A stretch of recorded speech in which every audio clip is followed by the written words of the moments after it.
Hi, I'm Meta Spencer, and let's go to Africa. I haven't been to Africa actually ever in my life, to be honest, but even vicariously, I haven't been in a while. So today we're going to go to Cameroon, and we're going to talk to Dr. Mukete Itoe. And he is I don't know exactly what his title is, but he's certainly doing development aid and aid to people in distress, I believe. You've got some people having a lot of trouble. Why don't you just start and assume that other people are as uninformed as, regretfully, I have to say that I am, and bring us up to speed about what is going on in Cameroon. Thank you very much, Spencer Meta. I appreciate the time and opportunity given me to express some opinion and the realities on the ground in terms of what is happening as far as humanitarian shortcomings and interventions are concerned in the ongoing armed conflict within the northwest and southwest regions of Cameroon. As a background, I am Mukete Tahle Itoe. I am a practicing judge by profession. You are what? A judge? I'm a practicing judge. A judge? Yes, by profession. Oh. And I hold a PhD in international law from Celanius University in Italy. Okay. And I am the country director of the Refugee Welfare Association, REWAC. Okay. www.rewac.org, which is a humanitarian organization with the mandate to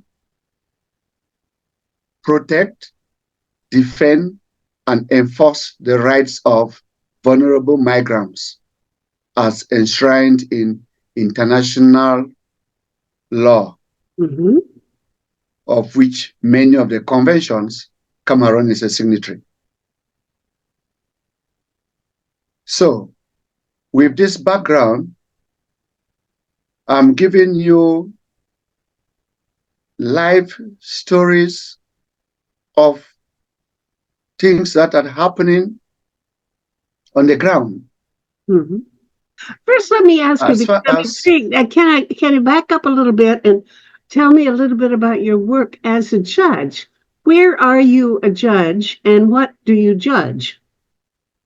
I am at the High Court of Mezam in a district of Bamenda.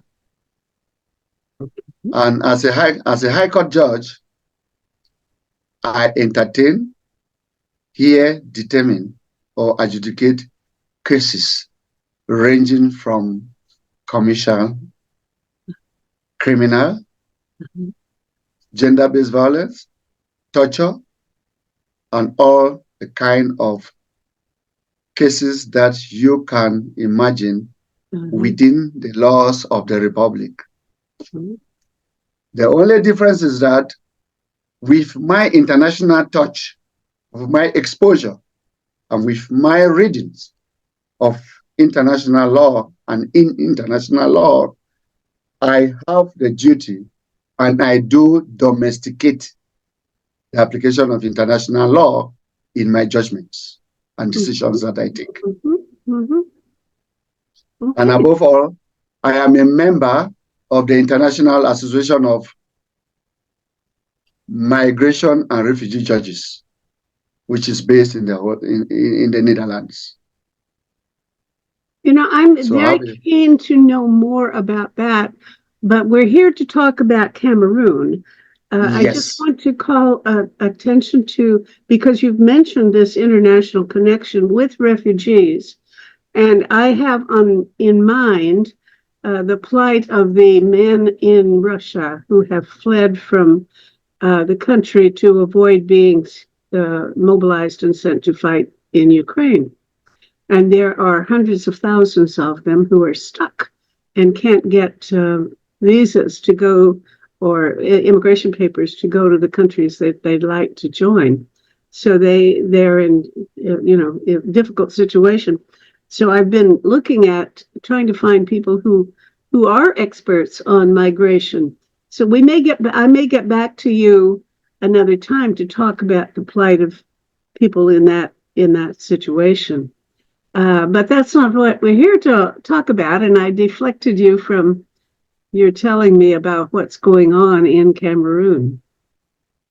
Yes, thank you very much. I am available at any time. I consider myself as an expert in migration, refugee Wonderful. asylum issues, Mhm. and I'll be available. For now, I am not talking here as a government official Uh-huh. who is a practicing judge. My exchange with you this evening is as in my capacity as the country director of of a humanitarian organization which works for the protection of the rights of marginalized and vulnerable migrants. Mhm. So that is a perspective. You see me in the shoes of the person who runs this organization.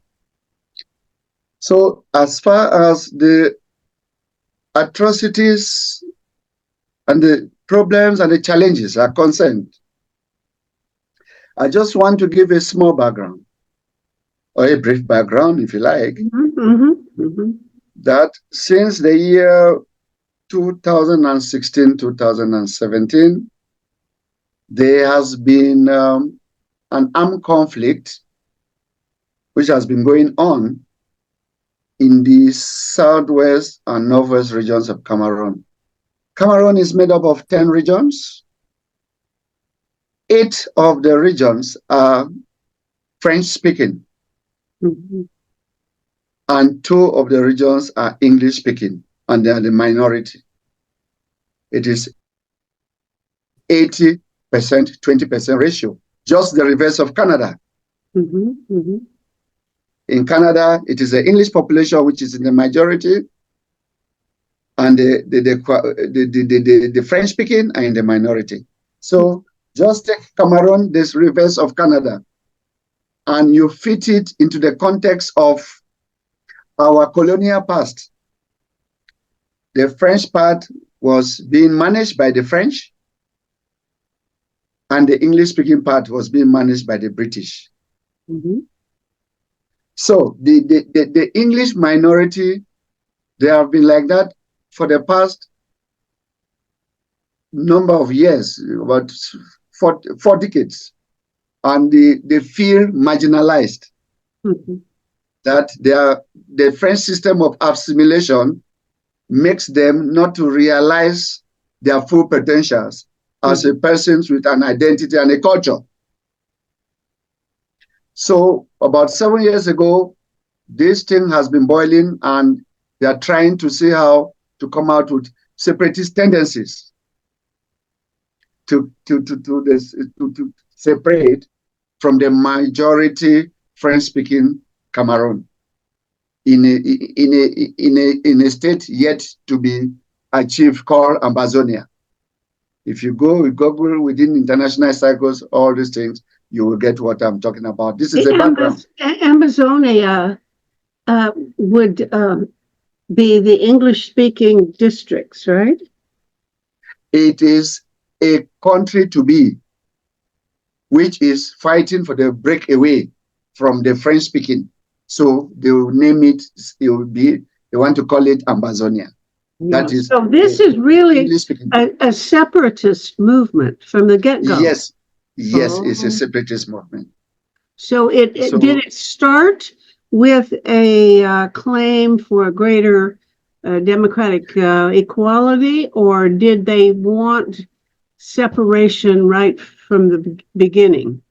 It started with corporate demands by lawyers and teachers who wanted to make sure the English system of their education and the legal system is not swallowed by the English system is a common law system. Mm-hmm. Is not swallowed by the civil law system of the French-speaking part. Mm-hmm. So that is how it started. And gradually, it started gaining momentum. And it now degenerated into So over the what level in period which we of are today. time can you say it transitioned from being a demand for greater rights and recognition and to being a clear call for independence? How long has it taken for them to switch from the nature of their demands? It is a very long story. It has been long, and it has been boiling slowly like a volcano. Mm-hmm. So that one is part of the politics and part of the history of the country. Mm-hmm. So it has been a long time. So it started boiling, as I said, gradually. Then it became very open, like an open wound. Okay, now how did the country get started? How did it get set up the way it is now? Anyway, you say that both that was administered by the French and the English. Up until they decided to become an independent country, how did it get set up as a single unified country, and at what point? What was the process of independence? Good. After the defeat of the Germans in the Second World War, Cameroon became vulnerable and open. And the French entered through the eastern part, that is called Cameroon Oriental. You know, Canada is a bilingual country like Cameroon, or we are also bilingual like Canada. And the UN system now handed these territories after the defeat of the Germans, to the UN. The UN handed these territories, the French part, speaking French, the French-speaking part, to the French as a UN trust territory, and the English part to the British to help them, empower them, put them to maturity for them to accede to independence. So during this period of colonial, supervision under the UN, on the 1st of January, the French-speaking part, 1st of January 1960, the French-speaking part obtained or attained independence as the Republic of Cameroon. Good. Now, by that time, part of the trusteeship, of territory of the English was being administered by the British from Nigeria. Nigeria was part of it. The giant country, Nigeria, which has about more than 200 million inhabitants. More than 200 million 200 inhabitants. million inhabitants. Yes, inhabitants. Oh, boy. Yes. Yes. That's a surprise to me. Okay. Yes. How many in French Cameroon? The whole of Cameroon, we are roughly about 30 million now. The whole of Cameroon. 30 million for the whole of Cameroon. Okay. Yes. The English-speaking part is 20% of that population from official statistics. So we can be about 10 million. The two regions. So it's 20% of that population. And you are yourself from the English-speaking The English, part? Sure. I'm from the English-speaking part. Mm-hmm. Okay. Good. And now, does that mean that you yourself are an activist promoting independence, or are you trying to find some other route to solve the question? No, I am not.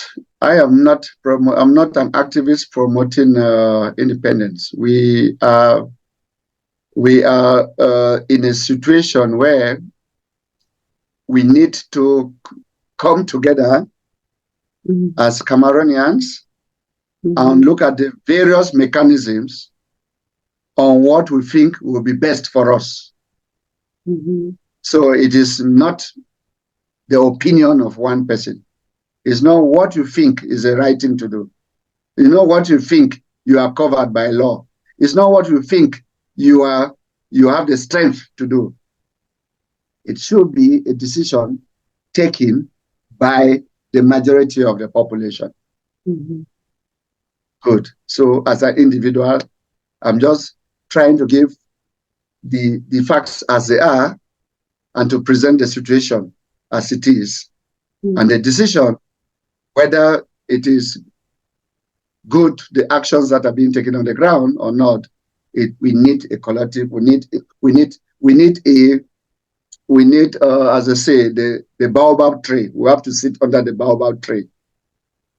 In Africa, when there is a dispute or disagreement within a family, we go and hold a meeting, like your meeting, like the one we are holding. Yes, the country meeting. Under the baobab tree.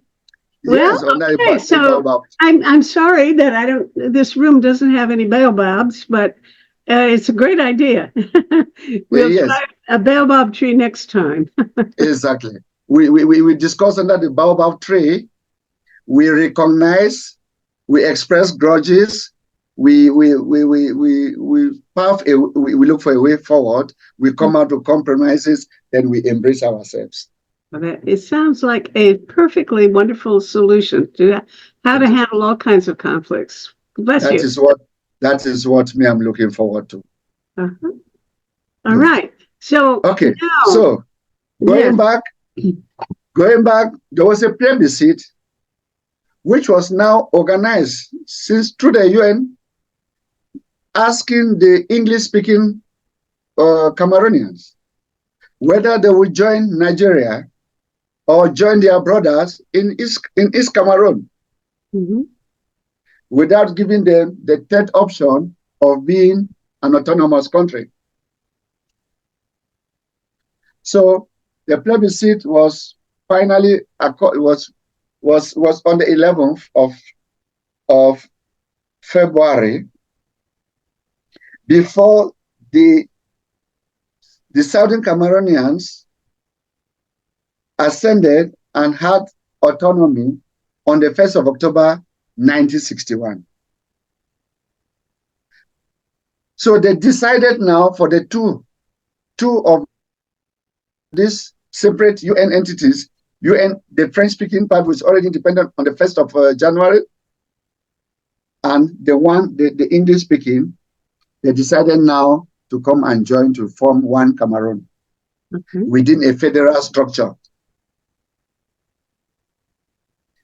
So from that 1961 to around 1972, the country was managed in a federal system, where there was a federal government in Yaoundé, there was a government of Southern Cameroons in Boya, and there was a government of the eastern part of the country, based over in Yaoundé.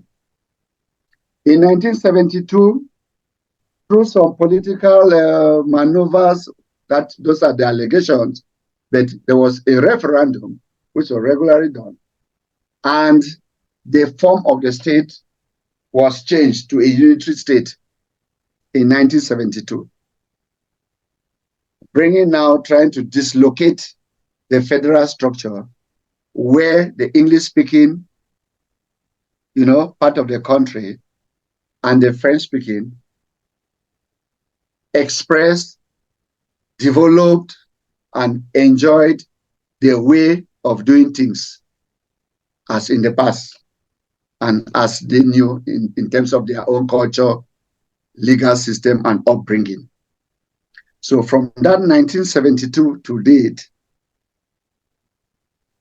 it has just been,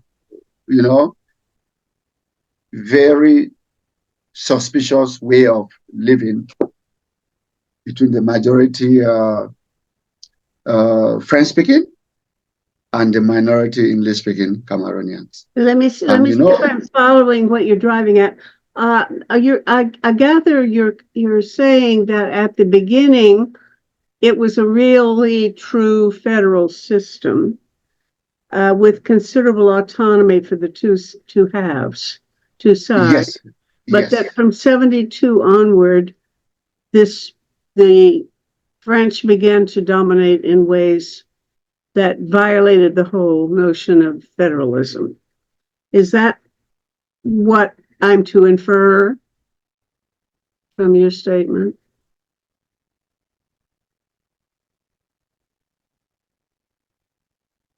I think I've lost connection. Yoo-hoo. Uh-oh.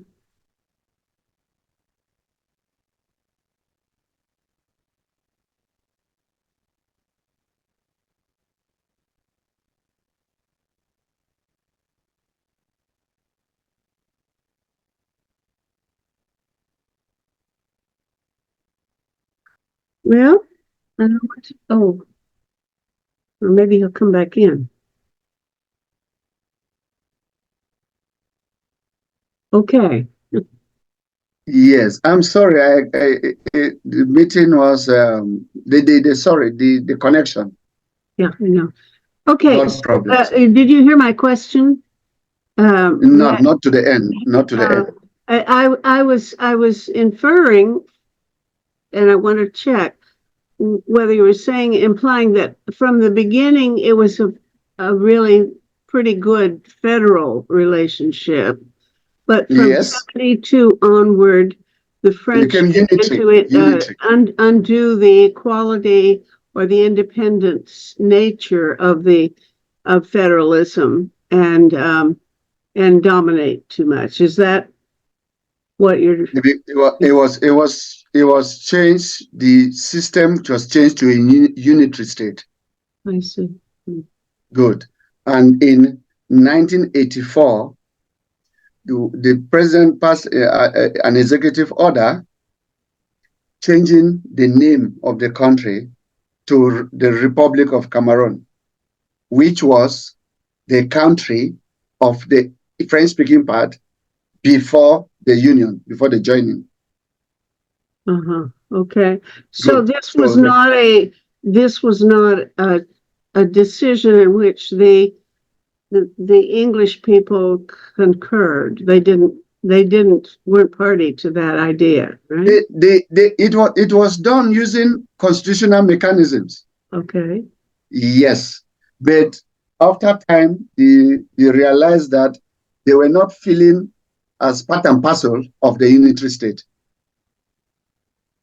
That the common law system, which was their own heritage from the British, and their educational system, which was also their own heritage, part of their heritage, what they had from the British, their way of living, their way of doing things, the principles of indirect rule, local governance, community development, the rule of law, the protection of the rights of the individual,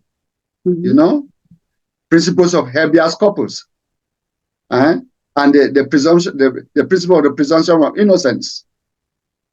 All those things which incarnate the day-to-day life and the protection of the rights of man, as we say, in the Universal Declaration of Human Rights and the ICC, the Covenant on,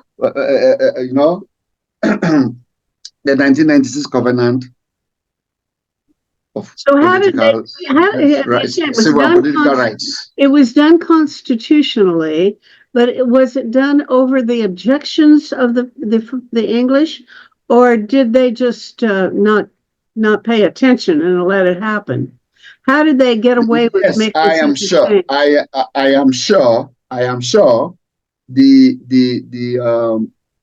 attention which was supposed to much education, awareness, sensitization, and things like that.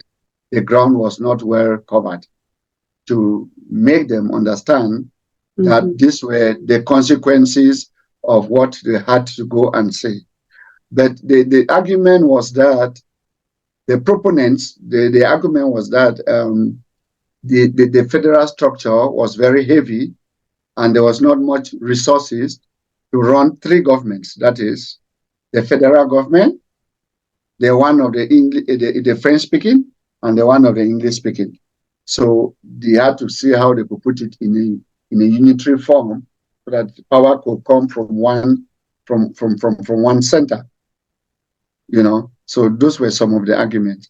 And I was a small country with less resources. Light. Can you turn that light back on? You're in the dark now. Yes, lights have gone off. Okay, well, all right. We'll go ahead with the light the best you can do. But it's nice to be able to see your face. Yes. Do you see my face? A little bit, yeah. It's not as good as it was, but I can make it out. We have lights out here now. Oh yeah. So you have a power shortage there. Yeah, we have power shortage here. Well, how much of the I don't want to change the subject already, but you know, when I called the other day, tried to phone you, I couldn't get through. And I wonder, are you having lack of facilities there now, and is it worse because of this conflict, or how come you're having blackouts? Of course, I have a blackout here too now and then, so it doesn't necessarily mean anything. But are there economic and functional problems caused by the conflict there?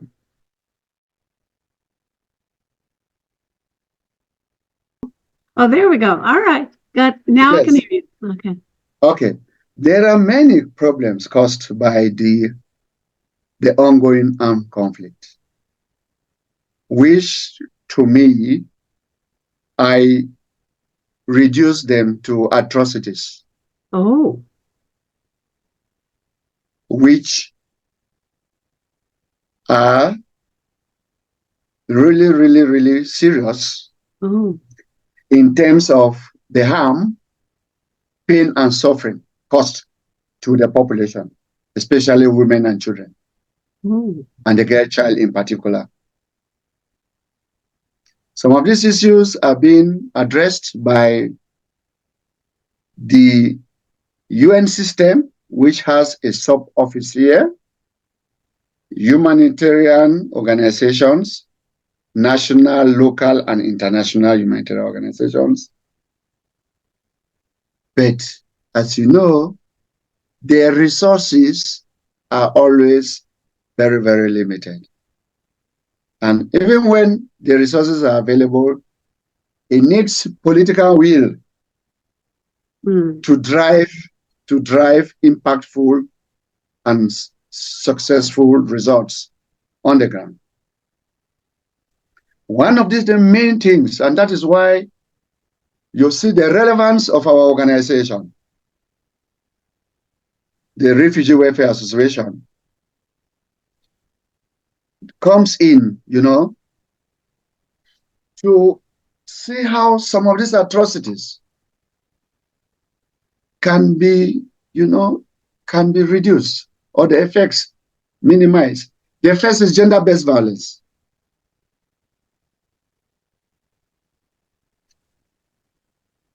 The high incidence of gender-based violence in the context of the ongoing conflict in the region is something which is very critical. Okay, that's a big language.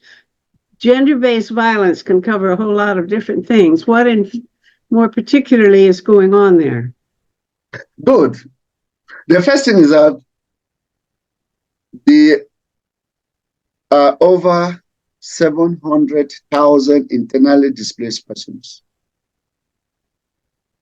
within the region. Internally displaced people? Yes. 700,000? Yes. You go online, all the records are there from OCHA, from UN, from UNICEF, from UNDP. All the statistics are there. All the findings, all everything. I'm not inventing figures. And many of the persons who are displaced, they live very precarious life. Mm. We're not talking of a country like Canada or a developed country. We're talking of a third world country where majority of the persons we are still in the bushes. We are still in the bushes, and we live very few towns exist in most of African countries. Most of the lives are in the people who live are in the rural areas.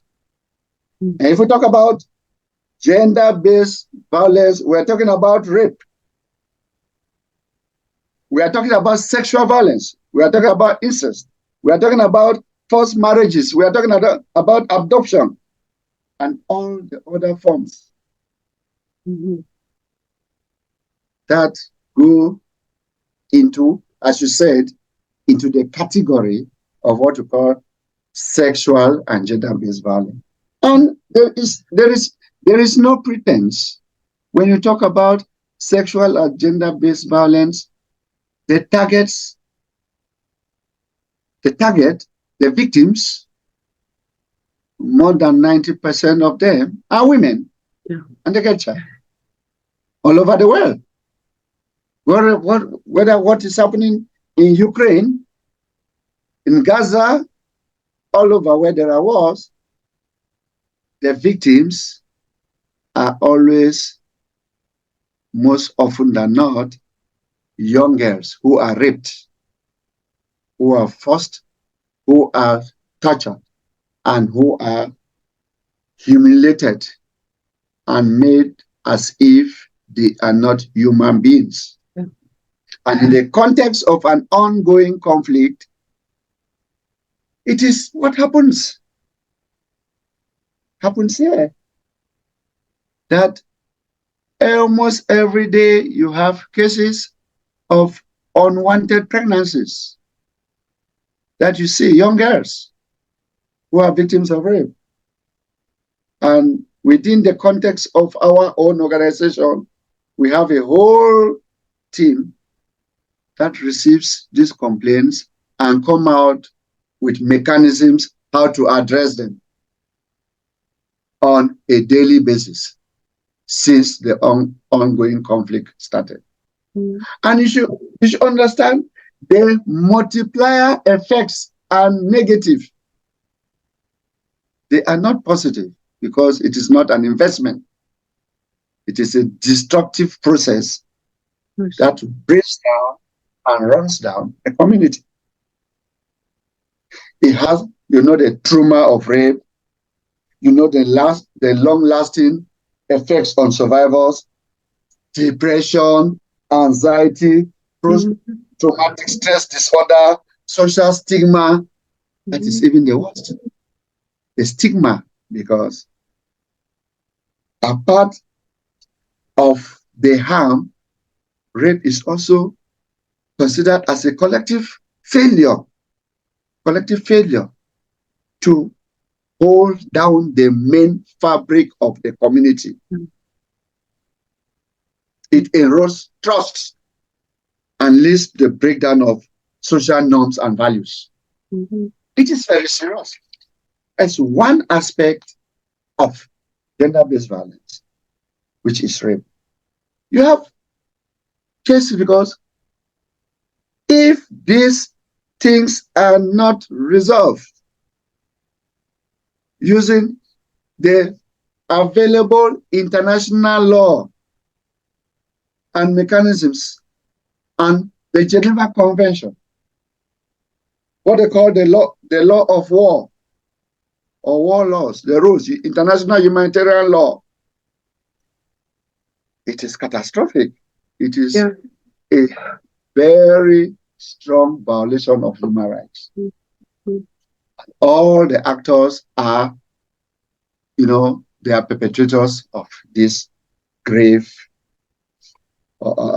violation, which is perpetrated on these women and young girls.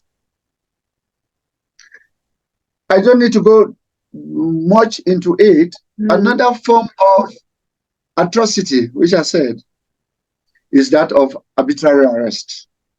Of what? Arbitrary arrest and Arbitrary detention. arrest. Okay. And detention. Uh-huh. When there is a breakdown of law and order, it is the law of the jungle that reigns.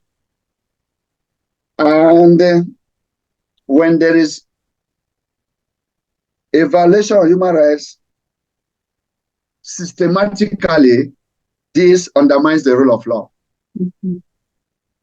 And in the context of an ongoing conflict, it is a stronger person who dominates. And the vulnerable and the marginalized persons are the victims. Tell me, when you're referring to, especially to gender violence, but also this arbitrary arrest, are these part of the conflict? In other words, is it, let's say, I don't want to attribute anything, but the French tending to rape English girls, or is it just anybody raping anybody from every group without regard to their linguistic category? How does this how do these other conflicts about sexuality and arrest, how do they fit in? Are they aligned with the conflict over independence, or are these different kinds? No, it has nothing to do with the independence.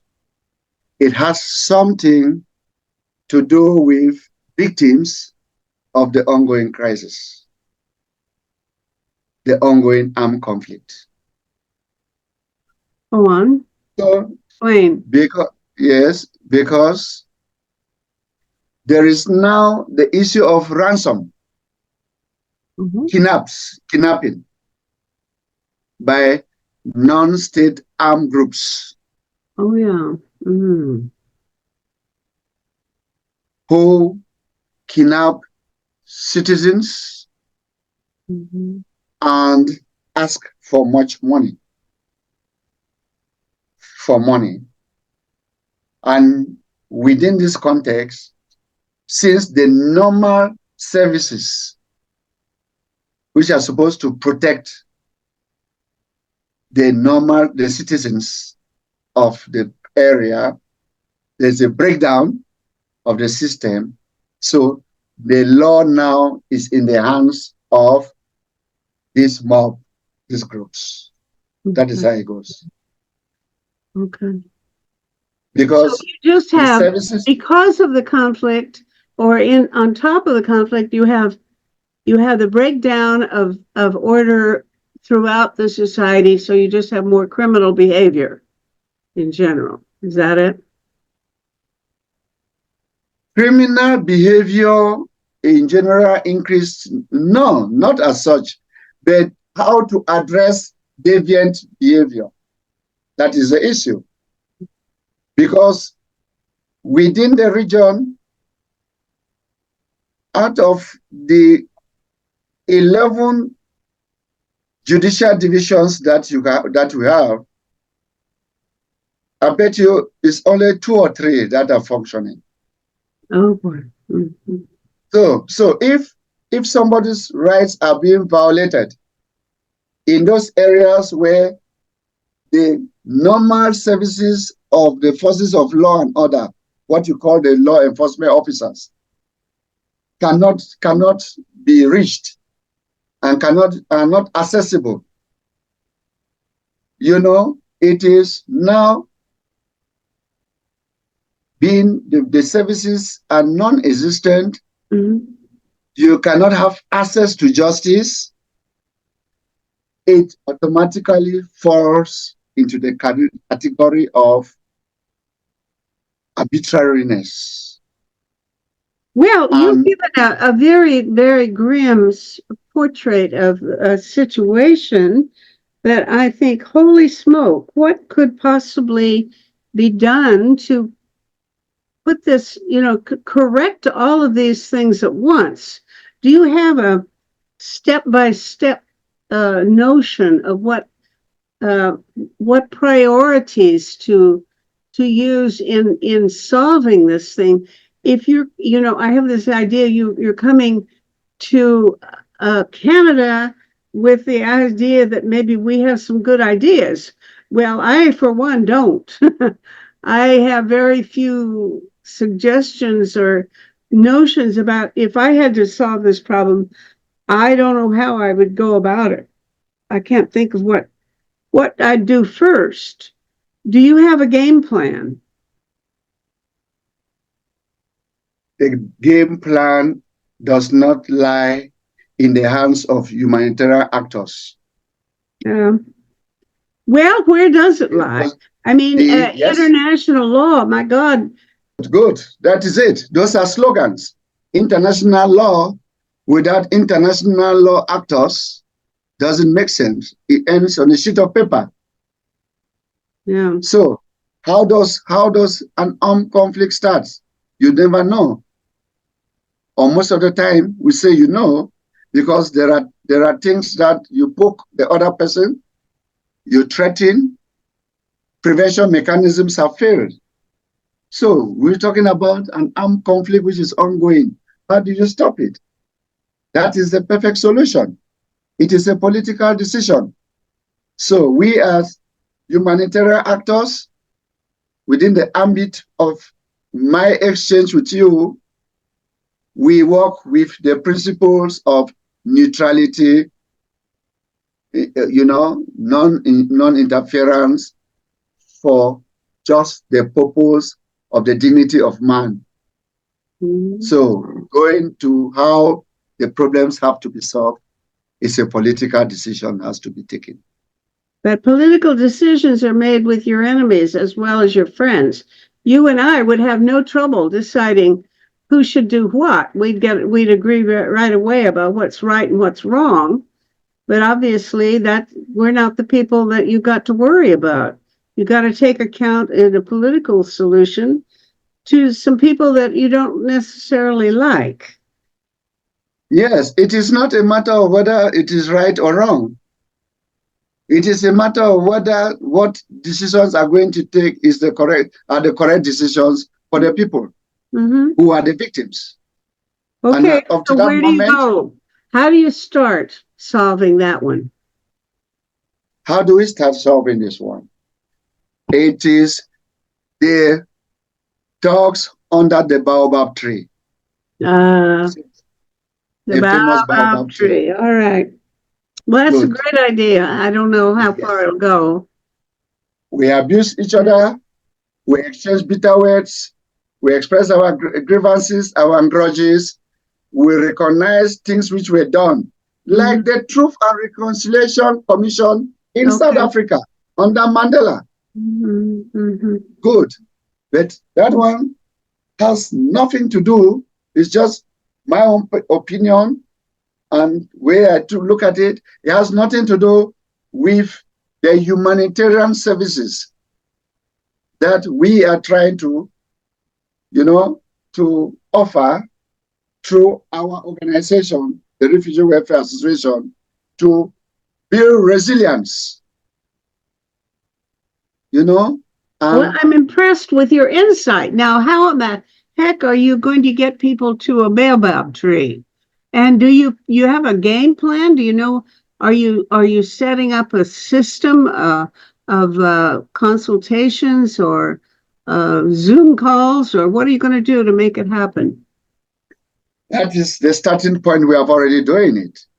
I'll count on Spencer, Meta Spencer, to help us raise an awareness. on what is happening here, and we see that the problem is not a problem of resources, but of priorities.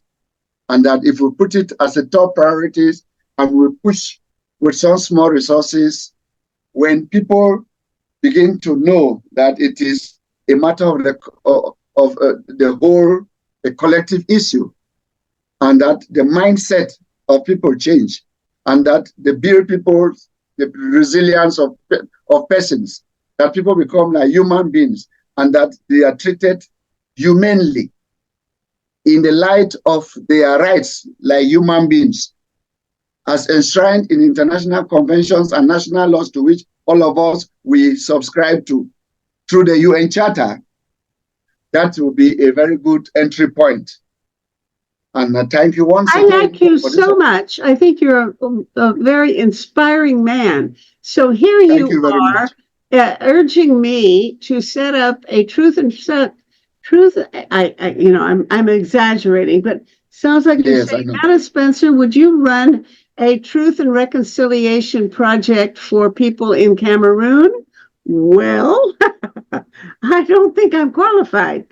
I have a Zoom conference call. I can make it available for you to use if you can find a person to be the host of a series of conversations among Cameroonians. It would be we certainly have the facility to use our Zoom channel, and I'll be happy to have it used for that. I am not qualified to be the host. You are probably. So maybe if you want to set up a series of conversations on this show, anytime you can have access to it. Be glad to have you use it. Yeah, yes. Yes, Spencer, to Yeah? be honest to you, I am not inviting you to host a reconciliation conference for us, for Cameroonians. We as Cameroonians, we are going to What sort. a relief that you're not asking me to do No, this. no, no, no. We as Cameroonians, we are going to sort out our problems. But as they say, when there is a fire in the house, you have a fire outbreak, neighbors can come and help you to Yeah. put off the fire, so the fire does not spread very wide. So if you can give a helping hand through our programs, our activities on the ground, Mm-hmm. through our organization, to build the resilience Mm-hmm. of those who are the victims, that is our primary concern for now. Uh, I have Good. no idea how to do anything for you, but I love the idea. And Okay, thank you very much. I would love to think that we can find something in which I could help. And the other thing, this is not what you're saying, but I think that when one group of people watches, let me back up. I used to be in something called the Helsinki Citizens Assembly, and at that Yes, point we had meetings among people who were a representative of. I think there were about 4 wars going on in the former Soviet countries, and yes, um, and what we'd do is we'd have a group meeting in which certain groups, about all representatives of all of those groups, would come, and they'd take turns talking about their problem, their issue, their conflict, and the other 3 would have to wait and listen yes, until it was yes, their turn. But because these conflicts were so similar, yes. everybody learns something about their own conflict by watching the others discuss theirs. So, Okay, okay. you know, if you actually did have a conversation among Cameroonians and we made it available, of course, it'd have to be in English, and I don't know whether that's possible, but if it would need to be available to our audiences in various parts of the world who have similar controversies or conflicts. And I think they learned, I remember cases in which they would each get some insight because their own dispute always had so many similarities to some of the other things. So they'd watch other people working through their problems and they'd learn something from it. I'd be glad to help share information or insight into your workings.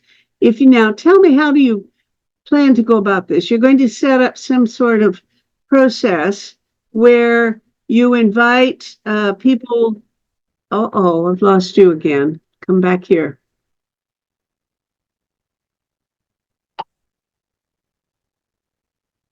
I'm sorry, the connectivity problems. I know, but I have you back now. So you are planning a several sessions under your baobab tree. How are you going to do that? Tell me about it. No, I am not planning any sessions under the baobab tree. Well, I wish you would. Sounds like that's the most promising approach. Why don't you? No, I am in this context, I am a humanitarian actor. Uh-huh. And I am more concerned about building the resilience of the victim of the atrocities. Oh boy. Whose properties have been destroyed, whose families have been separated, who have been children who have been missing, the missing persons, children who cannot have protection because of their discriminations, resistant, young girls, sex for life, for living, victims of gender-based violence, and those are my worries. And these are the groups of vulnerable migrants, or these are groups of persons, the elderly, persons living with disability, widows, orphans, unaccompanied and separated children in their thousands and hundreds. These are the group of persons I'm doing advocacy on their behalf to see how we can attract attention from the world, from you, Spencer, from the world, to see how their conditions can be improved. Access to water, access to hygiene and sanitation, access to basic medical facilities, emergency food supplies, shelter, and you name the rest. Not convening under the baobab tree. That is for politicians. I am here as a humanitarian actor to expose the atrocities, expose the challenges, expose the gaps, expose the breach of international law and international humanitarian law. Bring to light the violations and the abuses of human rights perpetrated on these victims, and see how we can attract support to assist other efforts by government, by other international development agencies, and the UN and other NGOs and civil society organizations in the region to build resilience for things to gradually come back to normal. That is why I am here. I would be more optimistic if you were talking about organizing talks, because I don't know how to raise your development, solve your development problems. Sounds like a lot of money would help, but I don't know. Maybe it wouldn't help, maybe at all. I don't know. And I don't have any money to give you. Yes. and I don't even have Yes, contact with anybody who is likely to give you money. I do yes, these global town halls every month, and very often there are people from other countries, developing countries, Kenya or someplace, and I think they would like to believe that by appearing in a talk show or conversation with international audience, that everybody write them a check or something, and it just doesn't happen. Never happens. The most There's no easy answer to your problems, obviously. There's nobody in the world who can just solve your problems. But of all the approaches that may make some progress, a little bit of progress, probably the baobab tree is the best idea. Probably because it involves the people themselves who are in the conflict. Now, getting people together who hate each yes, other and expecting them to talk yes, to each other in a nice way is not an easy thing yes, to do. I mean, I myself am yes, not an easy person. If I'm having a conflict with somebody, I'm no nicer to them than anybody else would be. I'm not necessarily a sweet person, but uh, so getting me together with my enemies isn't easy to. You don't probably wouldn't work, but if anything would yes, work, that's the most promising thing to do. It doesn't have good probabilities, but sometimes if you get people together with a good-hearted mediator, sometimes they can hear each other, and sometimes that helps get closer. And I think your baobab tree is really probably has the best chance of anything I know of. Yeah, listen, you share this with your other Cameroonian friends because you know people and I don't. And you can yes, get them yes. to watch this Okay, okay. and get them to say, yeah, Yes, let's do a baobab tree. And yes, yes. maybe I that would agree be with you. helpful. And if I can help facilitate that, I don't think I can, but if I could, I'd be glad to try. Yes, yes, yes, yes. I take the heat. I take the heat. I take the heat. Do you have a short? Somebody told me that there were food problems. Are you having any food shortage in Cameroon, or is it just political and violence? Uh, Food shortage, not as such, but challenges of keeping it, making it sustainable. Mm-hmm. Because we are the bread basket of the whole Central Mm-hmm. African region. That is the truth. You have neighboring Nigeria, Gabon, Equatorial Guinea, Chad, Central African Republic. All these countries depend on Cameroon for their main food supplies.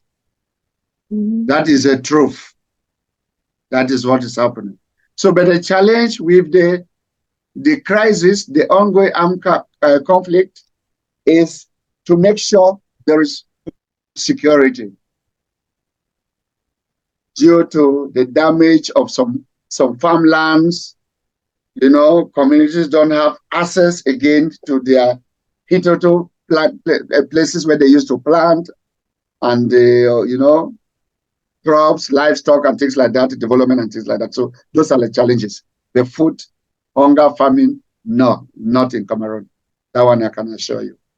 It's just the challenges to keep it sustainable.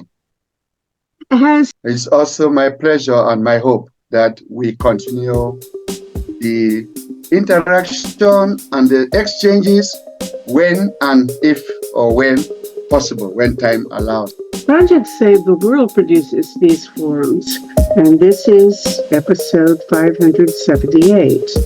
You can watch them or listen to them as audio podcasts on our website, tosavetheworld.ca. People share information there about 6 global issues, and we welcome your comments. To find a particular talk show, check the scroll list on the home page or use the search bar. Project Save the World also produces a quarterly online publication, Peace Magazine, which now serves as a free-of-charge newsletter to help mobilize knowledge about 6 global threats to humankind. We gladly email the magazine as a PDF to any interested organization in the world that works to prevent a global catastrophe involving war and weapons, global warming, famine, pandemics, radioactive contamination, or cyber risks.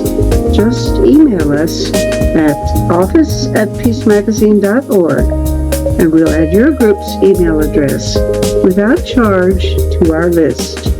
Please type subscribe by group as the subject of your email.